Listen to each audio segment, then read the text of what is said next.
Hello बच्चों, आपका स्वागत है आपके अपने YouTube चैनल गुरुकुल एकेडमी पर। बच्चों, हम आशा करते हैं कि आप अपनी तैयारी को अच्छी तरीके से कर रहे होंगे, आप स्वस्थ होंगे। तो आज के वीडियो में हम प्रश्नावली 13.3 के क्वेश्चन नंबर 5 से क्वेश्चन नंबर 9 तो कवर करेंगे। जो प्रश्नावली 13.3 का पार्ट 1 वीडियो था उसमें हम 4 क्वेश्चन को कवर कर लिए थे। आज हम बाकी के 5 बचे हुए क्वेश्चनों को कवर करेंगे। तो अगर आप पिछले वीडियो को नहीं देखे हैं तो आप चैनल के प्लेलिस्ट पर जाकर उसको भी देख सकते हैं, और वीडियो को अंत तक जरूर देखिएगा ताकि जो 5 क्वेश्चन है उसको सही तरीके से हम किस प्रकार से सॉल्व कर सकते हैं। और जो क्वेश्चन नंबर 4 था पिछला पार्ट 1 वीडियो में, उसमें थोड़ा सा आपको समझ में नहीं आया होगा। जो छल्ला का क्षेत्रफल है उस क्षेत्रफल को हम इस वीडियो के अंत में आपको समझा देंगे। तो चलिए क्वेश्चन नंबर 5 को शुरू करते हैं। तो क्वेश्चन नंबर 5 है, इसमें पूछा गया है कि व्यास 12 सेंटीमीटर और ऊंचाई 15 सेंटीमीटर वाले एक लंबवृत्तीय बेलन के आकार का बर्तन आइसक्रीम से पूरा भरा हुआ है।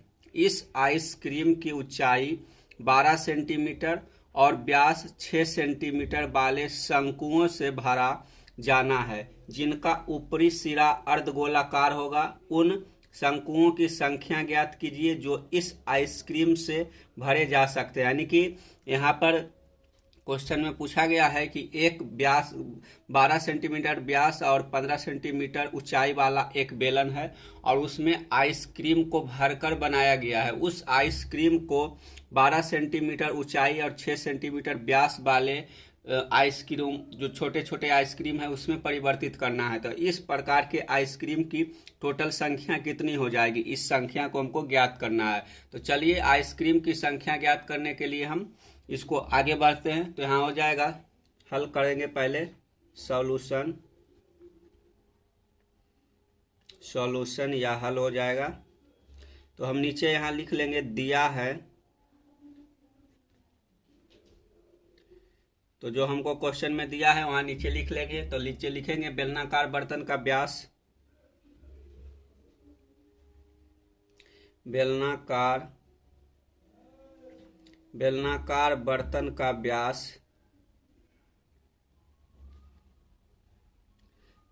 का व्यास बराबर दिया हुआ है 12 सेंटीमीटर, इसलिए त्रिज्या हो जाएगा, त्रिज्या बराबर 6 सेंटीमीटर। ठीक है, तो बर्तन, जो बेलनाकार बर्तन है उसकी त्रिज्या 6 सेंटीमीटर हो जाएगी तथा जो इसकी ऊंचाई है वह 15 सेंटीमीटर हो जाएगा। तथा बेलनाकार बर्तन की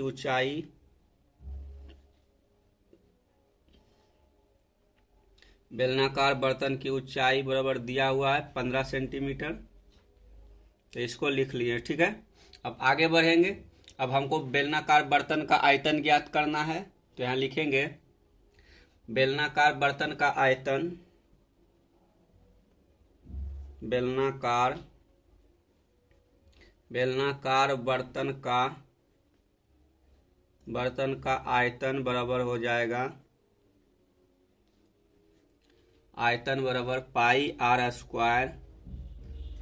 स्क्वायर एच हो जाएगा। ठीक है, तो हम जो पाई है अभी पाई के स्थान पर रहने देंगे और इसको बाकी सोल्व करेंगे। तो यहाँ लिखेंगे पाई आर के जगह पर हो जाएगा 6, तो 6 का स्क्वायर हो जाएगा, और गुने एच के जगह पर 15 हो जाएगा। ठीक है, तो जब इसको गुणा करेंगे तो हो जाएगा पाई और 6 6 36 गुने 15। ठीक है, तो जब इसको गुना करेंगे तो गुना करने के बाद आ जाएगा 540 पाई सेंटीमीटर क्यूब हो जाएगा। ठीक है, तो इतना हमारा जो बर्तन का आयतन है, आयतन निकल कर आ गया। अब आगे चलेंगे, आगे क्या करेंगे, तो जो आइसक्रीम का कुल आयतन हो जाएगा, आइसक्रीम का कुल आयतन इतना ही हो जाएगा। तो इसको भी लिख लेते हैं ताकि आपका कंफ्यूजन दूर हो जाए। तो यहाँ लिखेंगे आइसक्रीम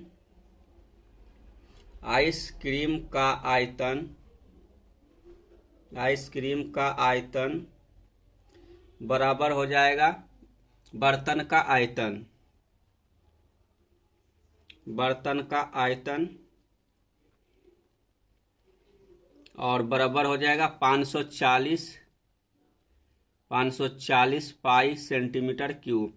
इतना हो गया आइसक्रीम का आयतन। तो इसी आयतन को हमको 12 सेंटीमीटर ऊंचा और 6 सेंटीमीटर जो व्यास वाले छोटे छोटे शंकु के आकार का आइसक्रीम में परिवर्तित करना है, उसकी संख्या ज्ञात करना है। तो चलिए हम लिख लेंगे शंकु की त्रिज्या हो जाएगी,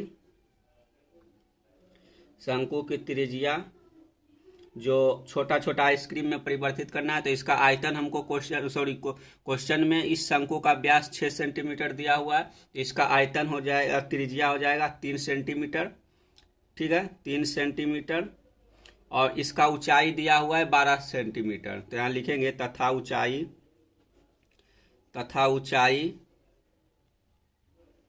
ऊंचाई बराबर 12 सेंटीमीटर दिया हुआ है, ठीक है। अब शंकु का आयतन ज्ञात कर लेंगे, इस जो हाइट वाले शंकु है इसका आयतन ज्ञात कर लेंगे, फिर हम इस बर्तन के आयतन में भाग दे देंगे तो इसका संख्या ज्ञात हो जाएगा। तो यहाँ लिखेंगे शंकु का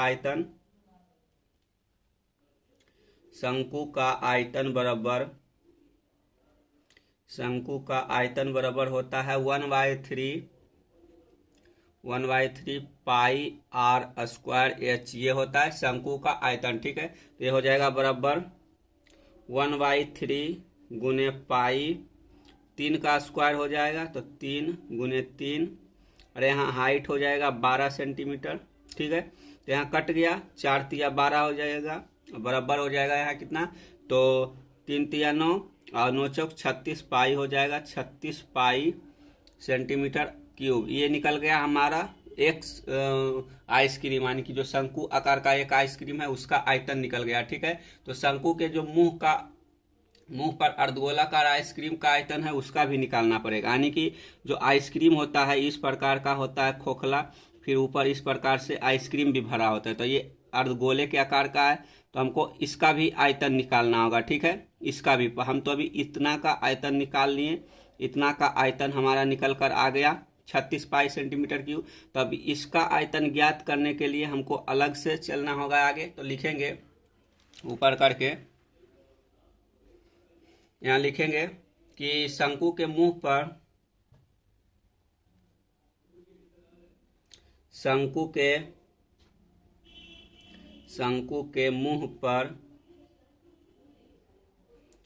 पर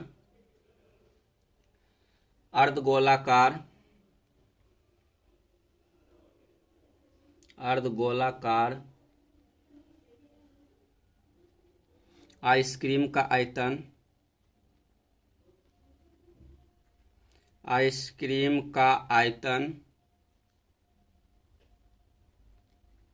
आइसक्रीम का आयतन बराबर हो जाएगा कितना, तो 2/3 पाई r क्यूब हो जाएगा, ठीक है। तो लिखेंगे 2/3 हो जाएगा, पाई रहने देंगे, r क्यूब के जगह पर लिखेंगे यहाँ 3 गुने 3 हो जाएगा, 1 3 से 1 3 कट गया, तो 3 तिया 9, 9 दूनी 18 पाई हो जाएगा, 18 पाई सेंटीमीटर क्यूब हो गया इसका अर्धगोलाकार आइसक्रीम का आयतन। अब इस दोनों को जोड़ देंगे तो पूरे आइसक्रीम का आयतन निकल जाएगा। तो यहाँ लिखेंगे आइसक्रीम से भरे शंकु का आयतन,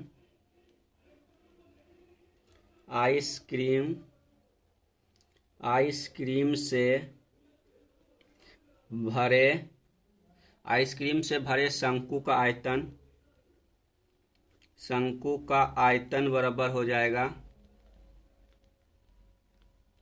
आयतन बराबर 36 पाई प्लस 18 पाई हो जाएगा, बराबर हो जाएगा कितना, बराबर हो जाएगा 54 पाई सेंटीमीटर क्यूब हो गया। ये पूरे आइसक्रीम का आयतन, जो छोटा आइसक्रीम हम कन्वर्ट किए थे क्या बोलता है शंकु के आकार का, उसका आयतन निकल गया।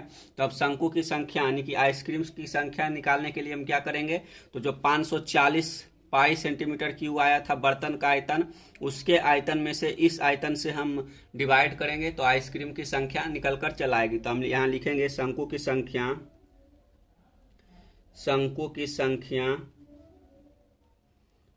संख्या बराबर क्या हो जाएगा, तो शंकु की संख्या बराबर हो जाएगा कुल आइसक्रीम का आयतन। तो कुल आइसक्रीम का आयतन 540 पाई है, और यहाँ नीचे हो जाएगा एक शंकु से भरी आइसक्रीम का आयतन। तो यहाँ नीचे लिख देंगे 54 पाई, ठीक है, 54 पाई हो जाएगा, ठीक है। जब इसको डिवाइड करेंगे तो पाई से पाई कटेगा, 54 से 540 10 बार में कट जाएगा, तो यहाँ बराबर हो जाएगा 10, ठीक है। तो नीचे लिख लेंगे अतः आइसक्रीम द्वारा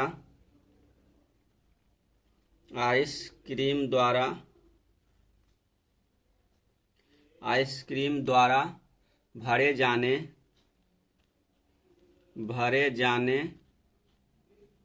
वाले शंकुओं की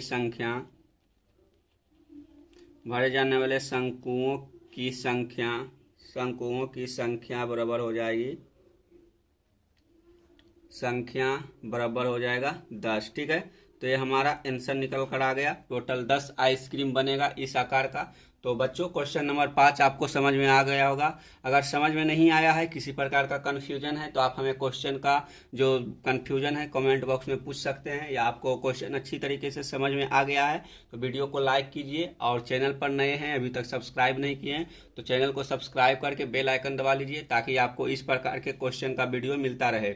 तो चलिए आगे बढ़ते हैं क्वेश्चन नंबर 6 के ओर, और देखते हैं कि क्वेश्चन नंबर 6 में क्या पूछा गया है। चलिए देखते हैं।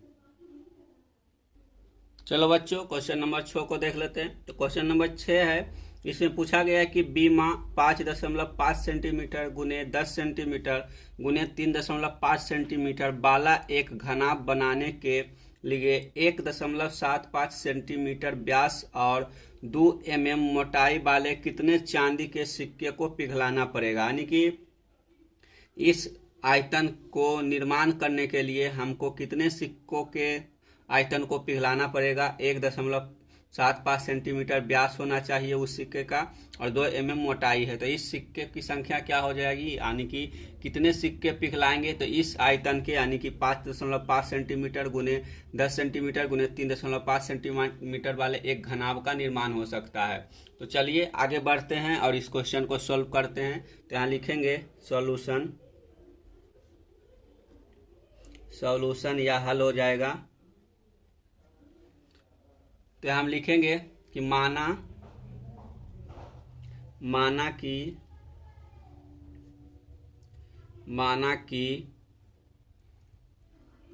कि चांदी के n सिक्के पिघलाने पड़ेंगे, ठीक है, पिघलाने पड़ेंगे, ठीक है, n सिक्के पिघलाने पड़ेंगे। तो ये नीचे लिखा हुआ है प्रत्येक सिक्के का व्यास कितना है, तो लिखेंगे प्रत्येक सिक्के का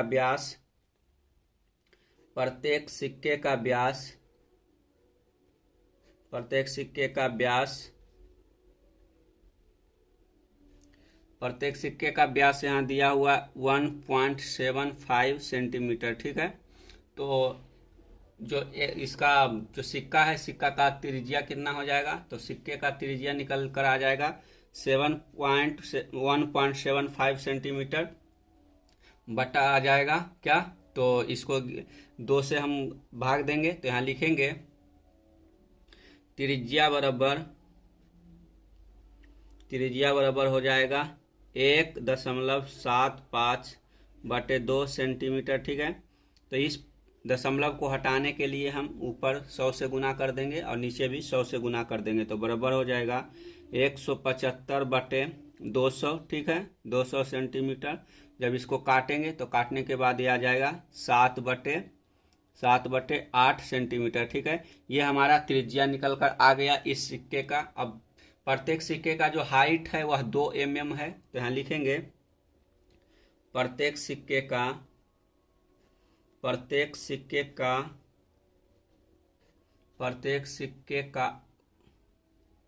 ऊंचाई, या फिर प्रत्येक सिक्के की ऊंचाई बराबर है 2 mm, ठीक है। तो इस mm को हम सेंटीमीटर में बदलने के लिए क्या करेंगे, इस mm को सेंटीमीटर बदलने के लिए इसमें 10 से भाग देंगे, ठीक है। तो यहाँ हो जाएगा बराबर 2 बटे 10 हो गया सेंटीमीटर में कन्वर्ट। जब इसको काटेंगे तो बचेगा 1/5 सेंटीमीटर। ये हो गया सिक्का का हाइट। ठीक है, तो प्रत्येक सिक्के का आयतन ज्ञात कर लेंगे। तो यहाँ ऊपर करेंगे और लिखेंगे सिक्के का आयतन, सिक्के का आयतन, सिक्के का आयतन बराबर हो जाएगा कितना। तो ये जो सिक्का है या क्या बोला जाता है, बेलन के आकार का है, तो इसका आयतन हम बेलन के आयतन से निकालेंगे तो हो जाएगा पाई r स्क्वायर h। तो इसका आयतन कितना हो जाएगा, पाई के स्थान पर 22/7 और गुने हो जाएगा r के जगह पर 7/8, 7/8 गुने 7/8 हो जाएगा। और इसका हाइट कितना हो जाएगा, तो इसका हाइट 1/5 हो जाएगा। ठीक है, तो 1 7 से 1 7 कट गया। ठीक है, और यहाँ 4 हो जाएगा, यहाँ 11 होगा। ठीक है, अब नहीं कटेगा तो अब ऊपर गुना कर देंगे 11 गुने 7, तो ऊपर हो जाएगा 77 और नीचे आ जाएगा कितना, तो नीचे आ जाएगा 8 गुने 5 40, 40 गुने 4 हो जाएगा 160। ठीक है, इतना सेंटीमीटर क्यूब निकल गया इस सिक्के का आयतन। तो इस सिक्के का आयतन इतना निकल गया। तो अब सिक्कों का आयतन निकालने के बाद हम घनाभ का आयतन निकालेंगे और उस घनाभ के आयतन में से इतना से भाग करेंगे तो हम सिक्कों की संख्या निकाल लेंगे। ठीक है, तो n सिक्कों का आयतन हम निकाल लेंगे। ये तो एक सिक्का का आयतन निकल गया। हम माने थे कि टोटल चांदी के सिक्कों की संख्या n है, अभी हमको पता नहीं है इसलिए n मान लिए। तो यहाँ लिखेंगे n सिक्कों का आयतन, n सिक्कों का आयतन, n सिक्कों का आयतन बराबर हो जाएगा 77/160 n सेंटीमीटर क्यूब। ठीक है, इतना निकल गया n सिक्कों का आयतन। अब लिखेंगे घनाभ का आयतन, घनाभ का आयतन, घनाभ का आयतन बराबर हो जाएगा, घनाभ का आयतन बराबर 5.5 गुने 10 गुने 3.5। ठीक है, तो ये इसका घनाभ का आयतन निकल गया 192.5 सेंटीमीटर क्यूब। ठीक है, इतना घनाभ का आयतन निकल कर आ गया। तो चांदी का सिक्का है, चांदी का घनाभ चांदी के सिक्कों को पिघलाकर बनाया गया है। तो सिक्कों का आयतन बराबर हो जाएगा घनाभ का आयतन, यानी कि जितना जो हम चांदी के सिक्के को पिघलाए हैं उतना में इतना घनाभ का आयतन बना है। तो इसको संख्या ज्ञात करने है। तो यहाँ लिखेंगे हम, लिखेंगे सिक्कों का आयतन बराबर, सिक्कों का आयतन बराबर हो जाएगा घनाभ का आयतन, घनाभ का आयतन, क्योंकि इसी सिक्कों से पिघलाकर इस घनाभ को बनाया गया है। तो यहाँ टोटल सिक्कों के जो आयतन है वो 77/160 n है। तो यहाँ लिखेंगे 77/160 n बराबर 192.5 हो गया। तो n बराबर क्या हो जाएगा, तो यहाँ नीचे लिखेंगे या n बराबर 192.5 बटा हो जाएगा क्या, तो बटा हो जाएगा जो 77 है वो नीचे आ जाएगा, इस साइड जाएगा और इसमें गुना हो जाएगा 160 से। ठीक है, तब इसको काटेंगे तो काटने के बाद हमारे पास क्या आ जाएगा, तो काटने के बाद आ जाएगा 400। ठीक है, तो आप जब इसको काटिएगा यानी कि 160 को इसमें से गुना करके 77 से भाग दीजिएगा तो 400 आ जाएगा। ये आप अपने कॉपी पर कर देख सकते हैं। तो यहाँ लिखेंगे अतः चांदी के सिक्कों की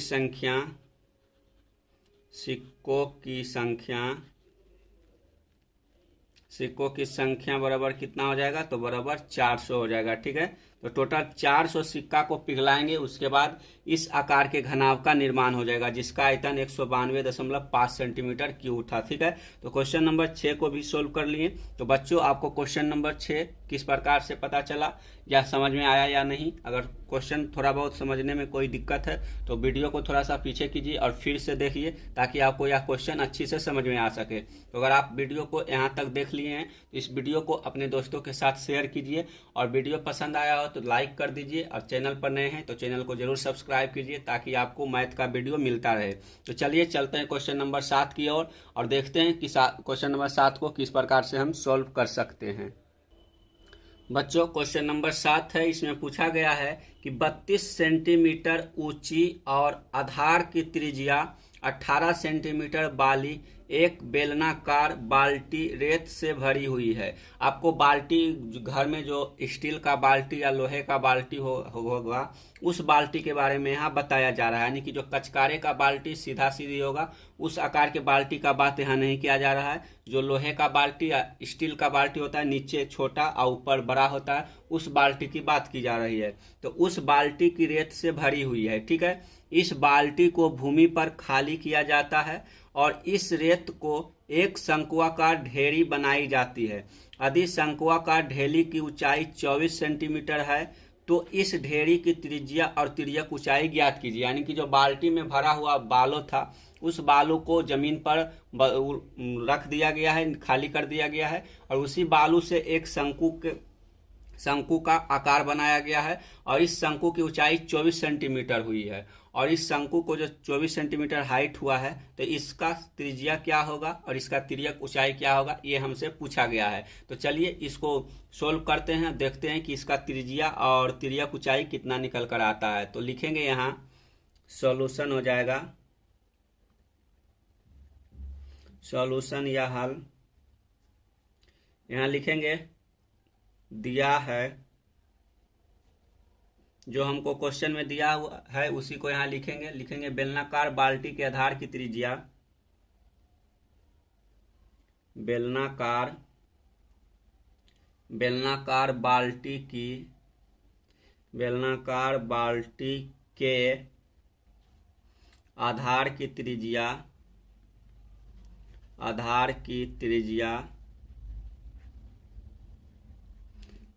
त्रिज्या बराबर 18 सेंटीमीटर दिया हुआ है, ठीक है। और बाल्टी की ऊंचाई तथा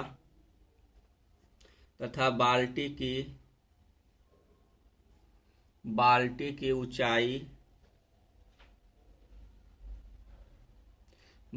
ऊंचाई h बराबर आपको दिया हुआ है कितना, 32 सेंटीमीटर, ठीक है। तो यहाँ लिख लेंगे 32 सेंटीमीटर। अब बाल्टी से भरी रेत जो है रेत का हमको आयतन निकालना है, तो लिखेंगे रेत का आयतन बराबर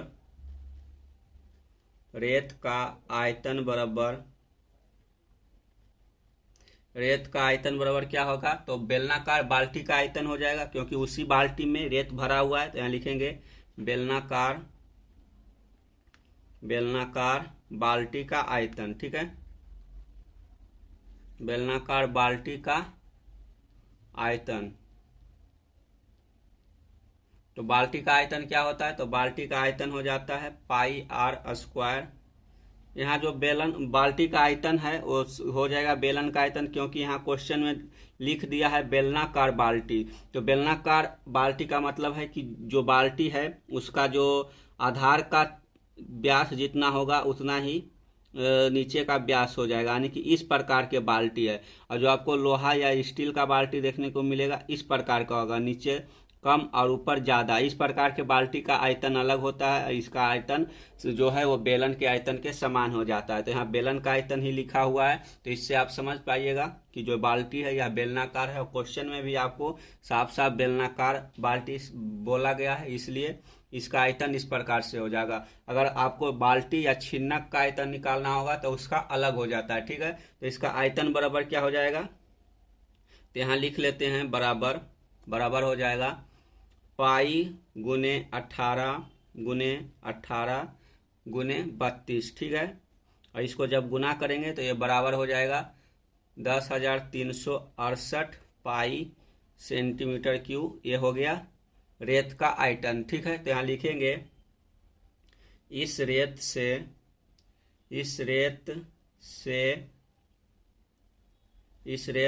एक शंक्वाकार, इस रेत से, यहाँ नीचे नहीं दिख रहा है ऊपर कर लेते हैं, तो यहाँ लिखेंगे आपको इस प्रकार से यहाँ दिख गया होगा। इसका आयतन पाई गुने 18 गुने 32 किए तो निकल कर आ गया 10,368 पाई सेंटीमीटर, ठीक है। तो यहाँ लिखेंगे इस रेत से एक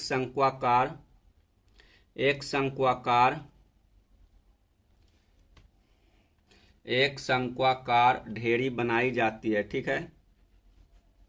ढेरी बनाई जाती है। एक ढेरी बनाई जाती है जिसकी ऊंचाई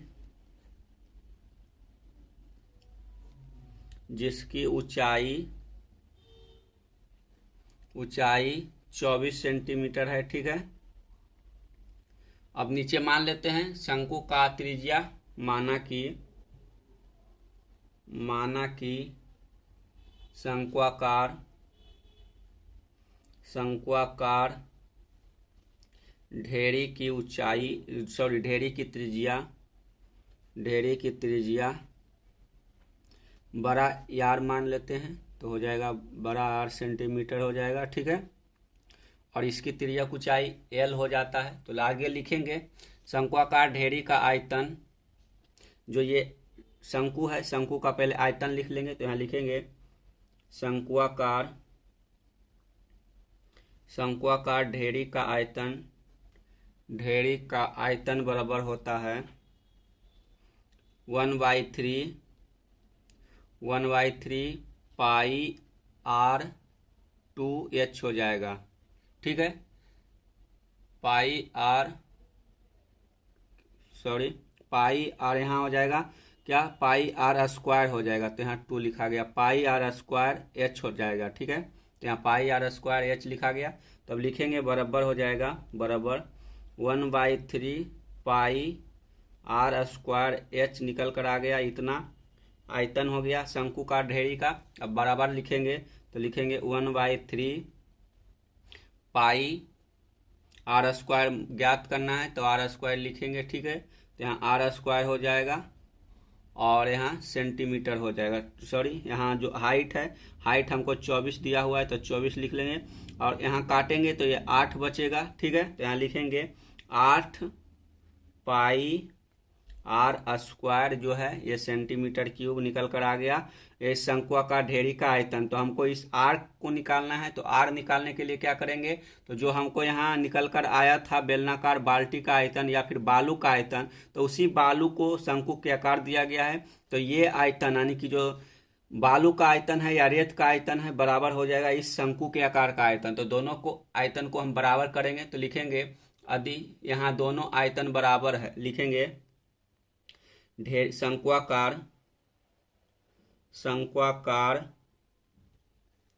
ढेरी का आयतन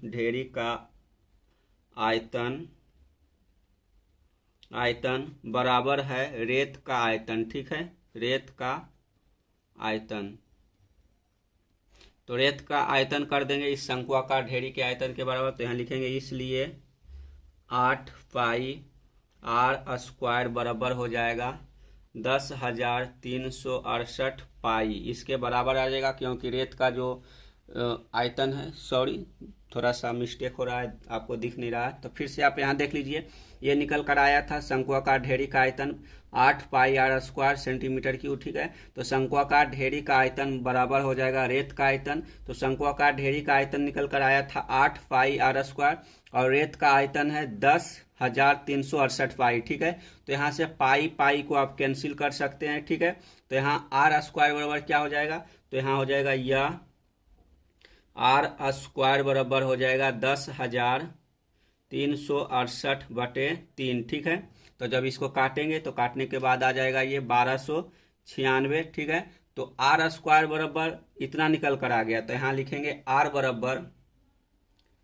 बराबर हो जाएगा क्या, आर बराबर हो जाएगा इतना रूट हो जाएगा। ठीक है, तो अंदर रूट हो जाएगा 1296। तो जब इसका रूट निकलेगा तो निकल कर आ जाएगा आपका 36, यानी कि जो 1296 या 36 का रूट है, तो आर बराबर 36 निकल गया। यानी कि जो ढेरी की त्रिज्या है वह 36 सेंटीमीटर हो जाएगा। ठीक है, तो यहाँ लिखेंगे ढेरी की त्रिज्या, जो शंक्वाकार ढेरी है उसकी त्रिज्या हो गया 36 सेंटीमीटर। ठीक है, तो अब हमको इस शंकु का तिर्यक ऊंचाई निकालना है। तो तिर्यक ऊंचाई निकालने के लिए क्या करेंगे, तो यहाँ लिखेंगे ढेरी की तिर्यक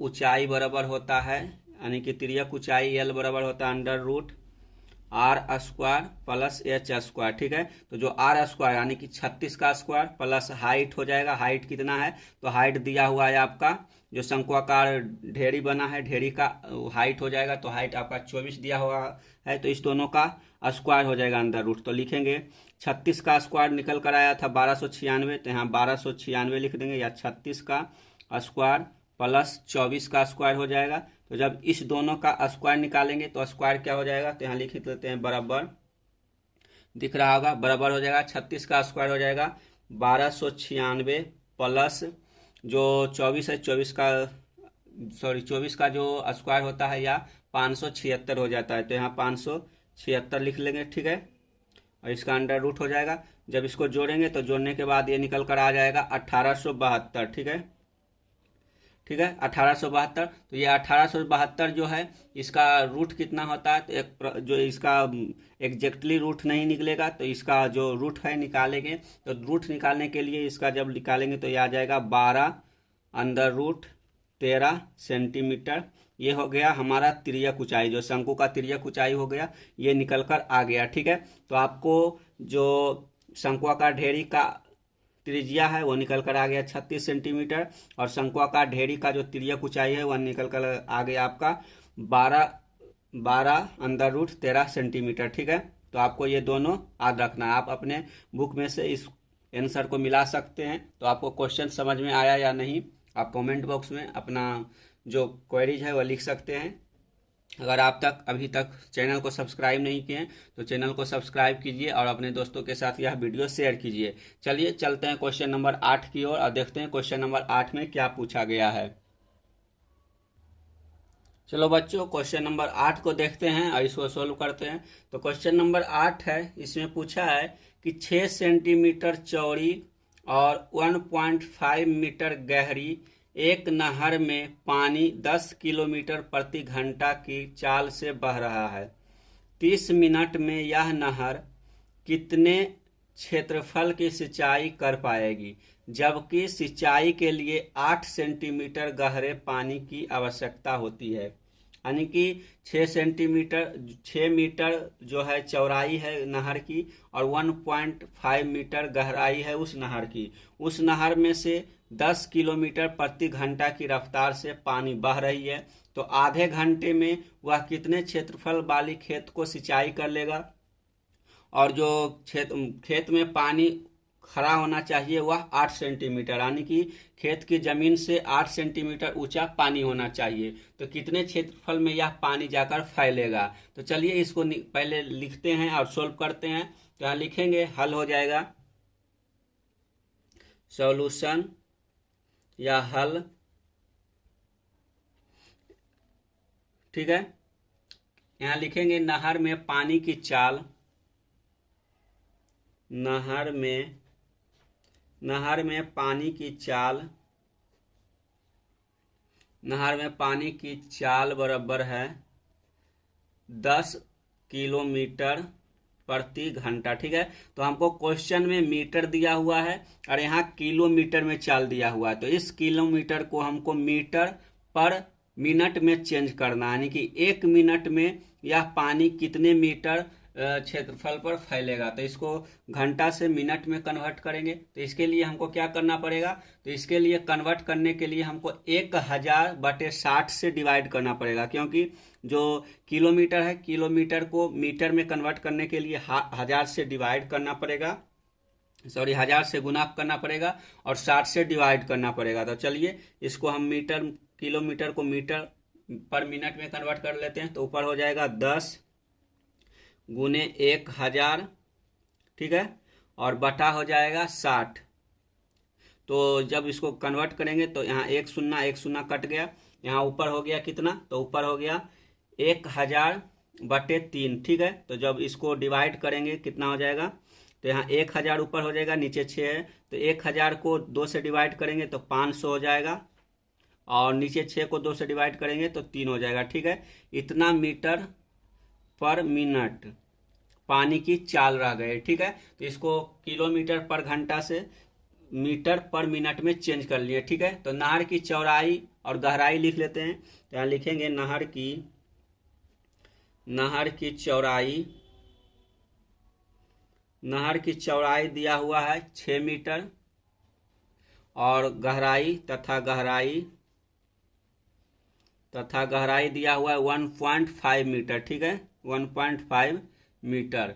आगे लिखेंगे इतना जब जो ये घनाभ निकला है, यानी कि 6 मीटर नहर की चौड़ाई, 1.5 मीटर इसकी गहराई है, और इतना निकल गया इसका जो चाल है, यानी कि इतना चाल से चल रहा है, तो इस तीनों को जब गुना कर देंगे तो नहर की बीमा ज्ञात हो जाएगी। ठीक है, तो यहाँ लिखेंगे तब 6 गुने 1.5 गुने 500/3 मीटर मीटर बीमा वाले घनाभ का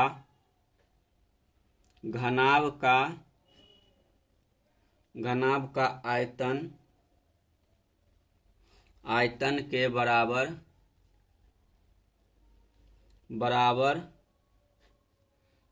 पानी प्रति मिनट स्थानांतरित करेगा। यानी कि जो नहर है, नहर 1 मिनट में जो इसका आयतन हो जाएगा नहर का, इतना पानी 1 मिनट में नहर से खेत की ओर जाएगा। ठीक है, तो जो नहर की ओर जब इतना पानी 1 मिनट में जाएगा तो हमको ज्ञात करना है कि आधे घंटे में वह कितना खेत को सिंचित कर देगा। तो यहाँ लिखेंगे 30 मिनट में स्थानांतरित पानी का आयतन, 30 मिनट में स्थानांतरित 30 मिनट में स्थानांतरित पानी का आयतन बराबर हो जाएगा कितना? तो पानी का आयतन बराबर हो जाएगा 30 गुने 6 गुने 1.5 गुने 500/3 हो जाएगा। ठीक है, तो जो ये 3 है ये 10 बार में कट जाएगा और 60 हो जाएगा, और गुना करेंगे तो गुना करने के बाद ये आ जाएगा total 45,000 metre cube. 45,000 metre cube जो है आधे घंटे में 45,000 मीटर क्यूब पानी बह जाएगा। ठीक है, तो लिखेंगे जब 45,000, सॉरी बहुत सारा निकल गया, तो हम फिर से यहाँ से आपको समझा देते हैं कि जो नहर की चौड़ाई है वह 6 मीटर है तथा गहराई 1.5 मीटर है। तब 6 गुने 1.5 गुने 500/3 मीटर बीमा वाले घनाभ का आयतन के बराबर पानी प्रति मिनट स्थानांतरित करेगा। 30 मिनट में स्थानांतरित पानी का आयतन हो जाएगा 30 गुने 6 गुने 1.5 गुने 500/3 हो जाएगा। 3 से 30 कट गया तो 10 बच गया, ये निकल कर आ गया इसका आयतन 45,000 मीटर क्यूब, यानी कि 45,000 मीटर क्यूब पानी बह जाएगा आधे घंटे में। ठीक है, तो जब आधे घंटे में इतना पानी बह जाएगा तो हम सिंचाई क्षेत्र के जो ऊंचाई हो जाएगा वह 8 सेंटीमीटर हो जाएगा। ठीक है, तो लिखेंगे और ऊपर कर लेते हैं, सॉरी थोड़ा सा फिर से लिख लीजिएगा। यहाँ लिखेंगे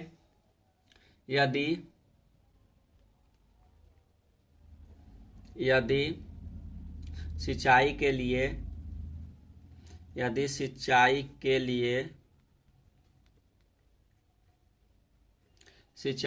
लिए 8 सेंटीमीटर या 8/100 मीटर गहरे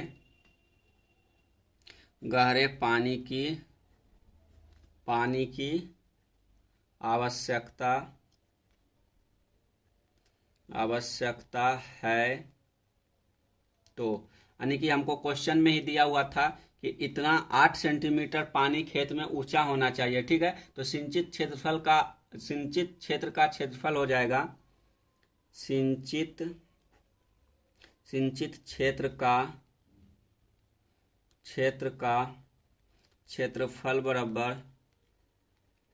क्षेत्रफल बराबर हो जाएगा 8/100, सिंचित क्षेत्रफल गुने हो जाएगा 8/100 बराबर 45,000। ठीक है, 45,000 मीटर क्यूब। ठीक है, तो सिंचित क्षेत्र का क्षेत्रफल गुने 8/1000 बराबर इतना हो जाएगा। तो सिंचित क्षेत्र का क्षेत्रफल बराबर क्या हो जाएगा? सिंचित क्षेत्र का क्षेत्रफल बराबर सिंचित क्षेत्र का क्षेत्रफल बराबर हो जाएगा 45,000 गुने 100 हो जाएगा। इसको भेजेंगे उस साइड तो 100 ऊपर चल जाएगा और 8 नीचे आ जाएगा। ठीक है, इतना हो जाएगा मीटर क्यूब। ठीक है, तो ये जब कटेगा तो कटने के बाद इसका मान आ जाएगा 5,62,500 मीटर स्क्वायर। ठीक है, तो जो क्षेत्रफल का सिंचाई हुआ है इतना मीटर क्षेत्रफल का सिंचाई हुआ है। नीचे लिख लेंगे अतः नहर द्वारा 30 मिनट में सिंचित क्षेत्र का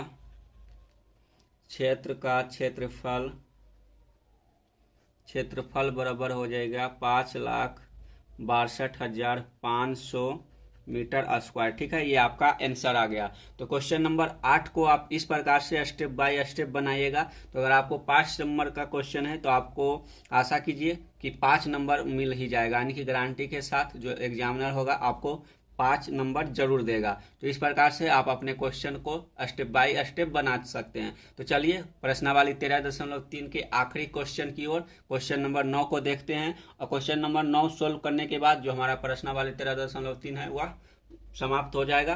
फिर अगले प्रश्नावली की ओर चलेंगे। तो क्वेश्चन अच्छा लगा हो, अगर वीडियो पसंद आया हो तो वीडियो को लाइक कीजिए और अपने दोस्तों के साथ शेयर कीजिए, और जो चैनल पर नए हैं तो चैनल को जरूर सब्सक्राइब कीजिए। चलिए अगला क्वेश्चन की ओर चलते हैं। क्वेश्चन नंबर 9 है, इसमें पूछा है कि एक किसान अपने खेत में बनी 10 मीटर व्यास वाली और 2 मीटर गहरी एक बेलनाकार टंकी को आंतरिक व्यास 20 सेंटीमीटर वाले एक पाइप द्वारा एक नहर से जोड़ता है। यदि पाइप में पानी 3 किलोमीटर प्रति घंटा की चाल से बह रहा है तो कितने समय बाद टंकी पानी से भर जाएगा। यानी कि एक किसान है जो अपने 10 मीटर व्यास और 2 मीटर गहरी एक बेलनाकार टंकी बनाया है, उसका आंतरिक त्रिज्या है और आंतरिक व्यास उसका क्या है, आंतरिक व्यास जो है वह 20 सेंटीमीटर। जो पाइप का बेलनाकार पाइप का आंतरिक व्यास है 20 सेंटीमीटर, और इस पाइप से नहर को जोड़ दिया गया, नहर से जोड़ दिया गया है, और इस पाइप में पानी की चाल 3 किलोमीटर प्रति घंटा है। यानी कि अगर उस चाल से पानी बह रहा है कि 1 घंटा में वह 3 किलोमीटर दूर जा सकता है, तो इस चाल से उस पाइप द्वारा पानी को भरने में, इस टंकी को भरने में कितना समय लेगा, तो इस समय को हमको ज्ञात करना है। तो चलिए कितना समय बाद यह टंकी भर जाएगा देखते हैं। तो यहाँ लिखेंगे सॉल्यूशन हो जाएगा, हल दिया है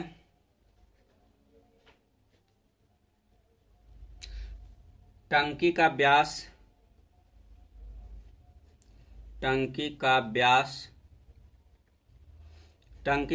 दिया हुआ है 10 मीटर। ठीक है, तो टंकी की त्रिज्या हो जाएगा, 5 मीटर। ठीक है, 5 मीटर हो जाएगा टंकी की त्रिज्या। और टंकी की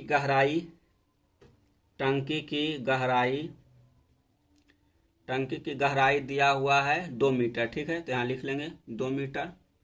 और बेलनाकार टंकी का आयतन क्या हो जाएगा, ऊपर कर लेते हैं। तो यहाँ लिखेंगे बेलनाकार टंकी का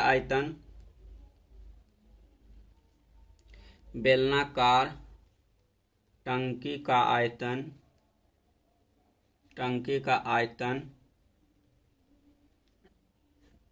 बराबर हो जाएगा पाई r स्क्वायर h। ठीक है, तो यहाँ सोल्व करेंगे तो पाई के स्थान पर अभी रहने देते हैं। r है 5, तो 5 गुने 5 हो जाएगा, 5 गुने 5, और h 2 दिया हुआ है। ठीक है, तो ये निकल कर आ गया 5 गुने 5 25 गुने 2 50 पाई निकल कर आ गया 50 पाई मीटर क्यूब उस टंकी का आयतन। ठीक है, तो पाइप का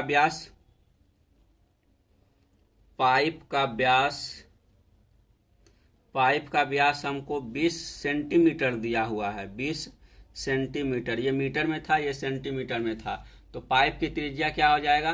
पाइप की त्रिज्या हो जाएगा आपका, इसको पहले मीटर में कन्वर्ट कर देंगे। तो जब इसको मीटर में कन्वर्ट करेंगे तो इसके लिए क्या करेंगे, सेंटीमीटर को, तो इसको मीटर में कन्वर्ट करने के लिए 10 में से 100 से भाग करेंगे। सॉरी, ये त्रिज्या निकल कर आ गया, इसका आधा हो जाएगा। तो अभी हम इसको मीटर में कन्वर्ट कर लेंगे, तो यहाँ जाएगा 200 बटे 20/100 हो जाएगा। तो ऊपर हो जाएगा कितना? ऊपर हो जाएगा 1/5 हो जाएगा। ठीक है, ये है व्यास हो जाएगा। जब इसको त्रिज्या में कन्वर्ट करेंगे तो इससे 2 से गुना कर देंगे तो हो जाएगा 1/10 मीटर हो जाएगा पाइप की त्रिज्या। तो पाइप की त्रिज्या बराबर हो जाएगा, पाइप की त्रिज्या बराबर हो जाएगा 1/5 गुने 1/2 हो जाएगा। ठीक है, क्योंकि हम इसमें से 2 से डिवाइड करते हैं त्रिज्या में से, तो निकल कर आता है हमारा त्रिज्या व्यास में से, तो यहाँ हो जाएगा 1/10 मीटर हो गया। ये पाइप का त्रिज्या हो गया। ठीक है, पाइप में पानी की चाल, यहाँ लिखेंगे पाइप में पानी की चाल,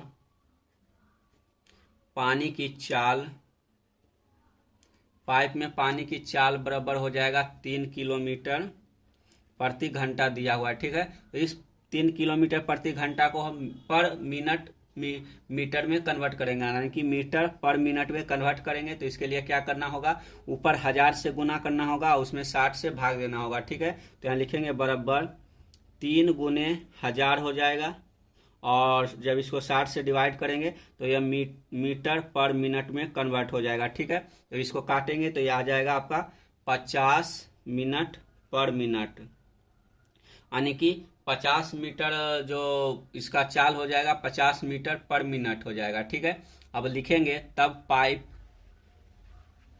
यहाँ ऊपर कर लेते हैं, यहाँ लिखेंगे पाइप में टंकी, तब पाइप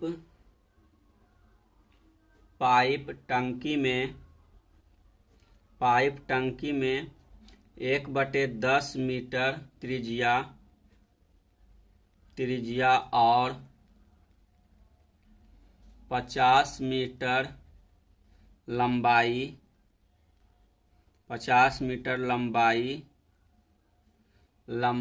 के बेलन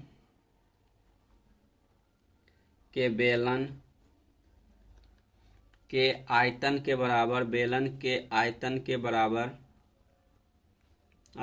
के बराबर पानी प्रति मिनट टंकी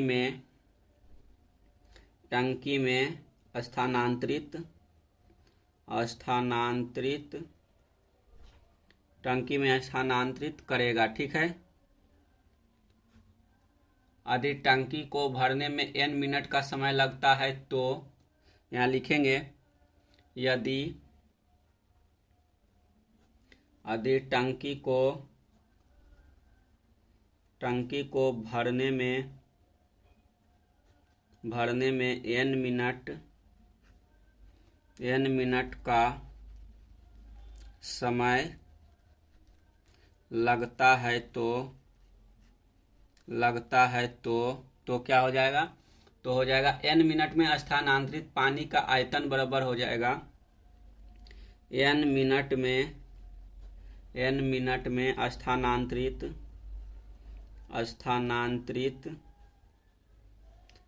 में स्थानांतरित पानी का आयतन बराबर हो जाएगा बेलनाकार टंकी का आयतन। ठीक है, बराबर हो जाएगा बेलनाकार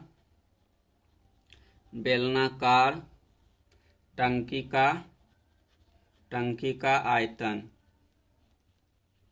ठीक है, इतना निकल कर आ गया। अभी दोनों को बराबर करेंगे तो यहाँ हो जाएगा n गुने पाई गुने हो जाएगा 1/10 का स्क्वायर, क्योंकि ये त्रिज्या हो गया, गुने 50 बराबर निकल कर आ गया 50 पाई निकल कर आया था जो हमारा पाइप था, पाइप का आयतन। और इसको बराबर करेंगे कितना, तो इसको बराबर करेंगे n गुने, यहाँ जगह नहीं है, आगे चलते हैं और वहाँ सोल्व करते हैं। ठीक है, आप यहाँ इतना लिख लीजिए और आगे चल के इसको सोल्व करेंगे।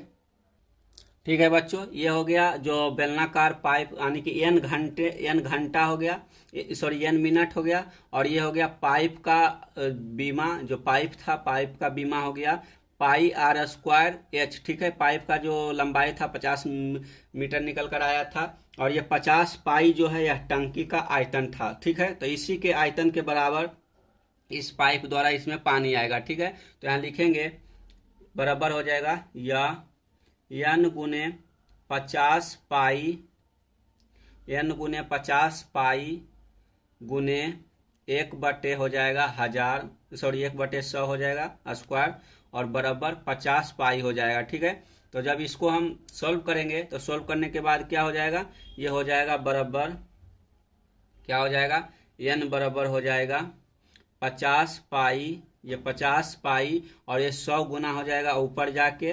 ठीक है, और इसमें भाग पड़ जाएगा 50 गुने 1 से। ठीक है, 1 से, तो यहाँ 50 पाई गुने 1 हो जाएगा, तो 50 पाई से 50 पाई कट गया, तो यहाँ निकल कर आ गया आपका 100। यानी कि जो टंकी है, टंकी को भरने में पूरे 100 मिनट का समय लगेगा। ठीक है, तो यहाँ लिखेंगे अतः टंकी 100 मिनट में पूरी भर जाएगी। ठीक है, पूरी भर जाएगी। तो इस प्रकार से हम क्वेश्चन नंबर 9 को भी सोल्व कर लिए। कुछ बच्चों का क्वेरीज था कि जो क्वेश्चन नंबर 4 है वो थोड़ा सा समझ में नहीं आया, उसको बता दीजिए। तो क्वेश्चन नंबर 4 में जो हम निकाले थे छिन्नक का क्षेत्रफल, वो आपको समझ में नहीं आया होगा, क्योंकि हम वहाँ शॉर्ट रूप में लिख दिए थे, क्योंकि जगह नहीं बचा था, इसलिए हम उसको डिटेल्स में नहीं लिखे थे। तो आज हम उस क्वेश्चन नंबर 4 को जहाँ से आपको समझ में नहीं आया था वहाँ से हम आपको बता दे रहे हैं, ताकि आपको क्वेश्चन नंबर 4 आसानी से समझ में आ जाए। तो चलिए पहले देख लेते हैं क्वेश्चन नंबर जो 4 सोल्व किए थे उसको किस प्रकार से सोल्व किए थे और आगे किस प्रकार से सोल्व करेंगे कि आपको समझ में आ जाएगा। तो चलिए उस क्वेश्चन को देखते हैं, आपको सोल्व कराते हैं। जो हमारा क्वेश्चन नंबर 4 था, इसमें पूछा गया था कि व्यास 3 मीटर का एक कुआं 14 मीटर की गहराई तक खोदा गया है। इससे निकली हुई मिट्टी को कुएं के चारों ओर 4 मीटर चौड़ी एक वृत्ताकार वलय बनाते हुए समान रूप से फैलाकर एक प्रकार का बांध बनाया जाता है। इस बांध की ऊंचाई ज्ञात कीजिए। यानी कि मान लीजिए ये कुआं खुदाया है, ठीक है, और इस कुआं के चारों ओर उस मिट्टी को फैला दिया गया था, तो इसी को छिन्नक बोला जाता है। ठीक है, तो हमको इसका आयतन ज्ञात करना था, उसमें इसमें से h से गुना कर देते तो इस मिट्टी का आयतन निकल जाता था। ठीक है, तो आपको यही समझ में नहीं आया था, तो हम यहाँ जो सॉल्यूशन किए उसको पहले देख लेते हैं। तो यहाँ हल हो जाएगा, जो दिया हुआ था 3 मीटर दिया हुआ था व्यास, इसका त्रिज्या हो जाएगा कुआं का 3/2 मीटर, और कुएं की गहराई 14 मीटर दिया हुआ है। तो कुआं से निकली मिट्टी का आयतन आपको ज्ञात ही हो जाएगा, पाई आर स्क्वायर एच होगा। तो पाई के जगह पर 22/7 गुने 3/2 गुने 3/2 गुने 14 हो जाएगा।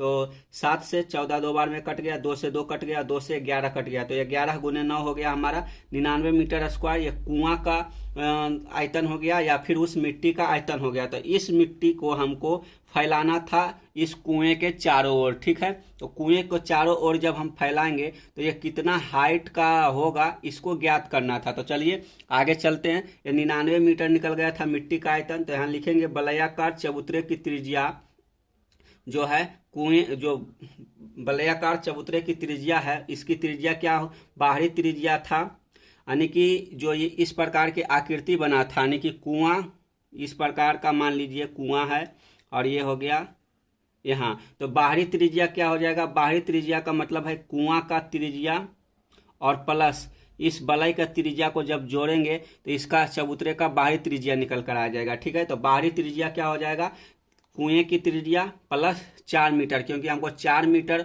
चौड़ा दिया हुआ है इस पट्टी का मतलब 4 मीटर चौड़े पट्टी बनाने के लिए बोला गया। तो 4 मीटर इसका जो कुएं से दूरी है वो दिया हुआ है। तो इसका जब 3/2 जोड़ 4 करेंगे तो ये छिन्नक का बाहरी त्रिज्या निकल जाएगा, ठीक है। तो ये R बराबर यानी कि R1 बराबर हो गया 11/2 मीटर।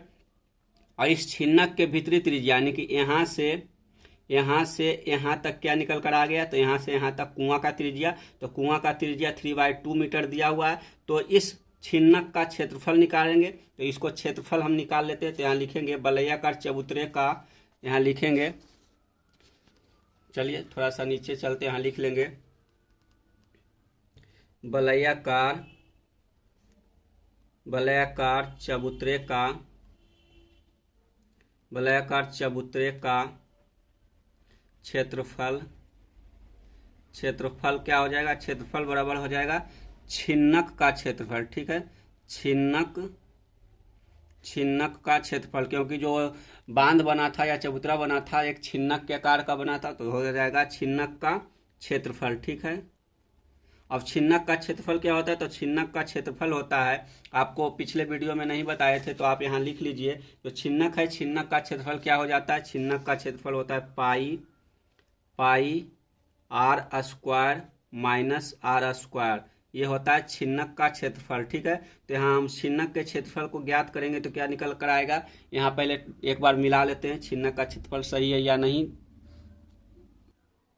तो आपका छिन्नक का क्षेत्रफल बिल्कुल सही है, आप बुक में भी देख सकते हैं, यहाँ आपको छिन्नक दिया हुआ है। छल्ला या वलय का जो क्षेत्रफल होता है क्या होता है, पाई r² माइनस पाई। इसी प्रकार की आकृति बन रही थी, आंतरिक त्रिज्या, यह बाह्य त्रिज्या हो गया, पाई r² माइनस छोटी पाई r² हो जाएगा, यानी कि इस r को घटाकर बड़ी r में से, और यहाँ पाई कॉमन ले लिए, पाई कॉमन लेने के बाद अंदर बच गया बड़ा r माइनस छोटी r, ठीक है। तो जब इसको हम सोल्व करेंगे तो सोल्व करने के बाद हमारा इसका क्षेत्रफल निकल जाएगा। और इस क्षेत्रफल में जब हाइट से हम गुना कर देंगे तो हाइट से गुना करने के बाद इस वलय का हमको निकल जाएगा आयतन, ठीक है। तो यहाँ निकल जाएगा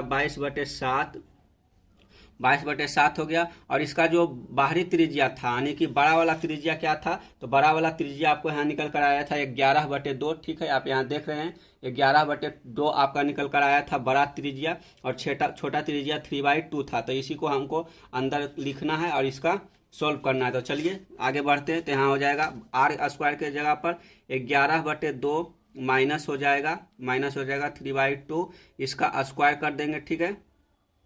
और इसको जब स्क्वायर करके सोल्व करेंगे तो यहाँ हो जाएगा क्या 22/7, अंदर हो जाएगा 11 का स्क्वायर 121 आता है, ठीक है। और 2 का स्क्वायर 4 हो जाएगा, माइनस हो जाएगा 3 × 9/4 हो जाएगा, ठीक है। बराबर हो जाएगा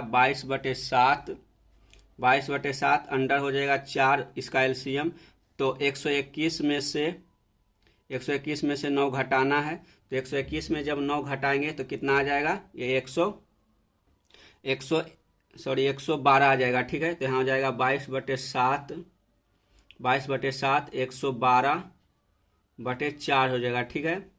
तो जब इसको गुना करेंगे तो गुना करने के बाद क्या आ जाएगा, तो गुना करने के बाद आ जाएगा आपका यहाँ से 22/7 गुने 112/4 लिख सकते हैं। तो यहाँ हो जाएगा कितना, तो इसको हम काट सकते हैं, 11 हो जाएगा और ये 2 बचेगा। जब इसको काटेंगे 2 बार में तो कितना आ जाएगा, ये आ जाएगा 56, ठीक है। तो ये काटेंगे कितना हो जाएगा, 7 8 56, ये 8 हो जाएगा। तो 8 गुने 11 क्या हो जाएगा, तो 11 गुने 8 हो जाएगा 88, ठीक है। तो ये इसका क्षेत्रफल निकल गया था इस छल्ला का, यानी कि जो ये छल्ला बना था इस छल्ला का क्षेत्रफल निकल गया 88। हम वही यहाँ आपको 88 लिखे थे, आपको यहाँ दिख रहा होगा, जो आपको यहाँ 88 दिख रहा है ये छल्ला का क्षेत्रफल ही था। और इसमें जब हाइट से गुना कर देंगे तो हाइट से गुना करने के बाद इसका आयतन हो जाएगा, यानी कि बांध की मिट्टी का आयतन हो जाएगा 88H, ठीक है। तो 88H हो गया, आपको छल्ला का क्षेत्रफल निकल गया 88, और ये H हो गया, इसमें गुना किए तो इसका आयतन निकल गया। और ये जो मिट्टी का आयतन है वो कुएं के आयतन के बराबर है, ठीक है। तो मिट्टी का आयतन बराबर है कुएं से निकाले हुए मिट्टी का आयतन, तो कुएं से निकाली हुई मिट्टी का आयतन 99 है, ठीक है। तो ये H बराबर क्या हो जाएगा, H बराबर 99/88 हो जाएगा। और ये कट कर हो जाएगा 9/8, और जब 9/8 को काटेंगे तो 1.125 मीटर निकल कर आ गया। कितना? तो उसका बांध की ऊंचाई। ठीक है, तो यहाँ यही लिखा हुआ है नीचे, अतः अतः बांध की ऊंचाई बराबर 1.125 मीटर, जो कि हम इसमें से काट कर यहाँ आपको बताए थे। तो ये आयतन निकल गया, उसका हाइट निकल गया बांध का। तो आपको क्वेश्चन नंबर 4 अब आसानी से समझ आ गया होगा। तो अगर वीडियो समझ में आया, अच्छी तरीके से देख लिए हैं, तो आप वीडियो को लाइक कीजिए और अपने दोस्तों के साथ शेयर कीजिए। चैनल पर नए हैं तो चैनल को जरूर सब्सक्राइब कीजिए। तो चलिए मिलते हैं एक नए वीडियो के साथ, तब तक के लिए धन्यवाद।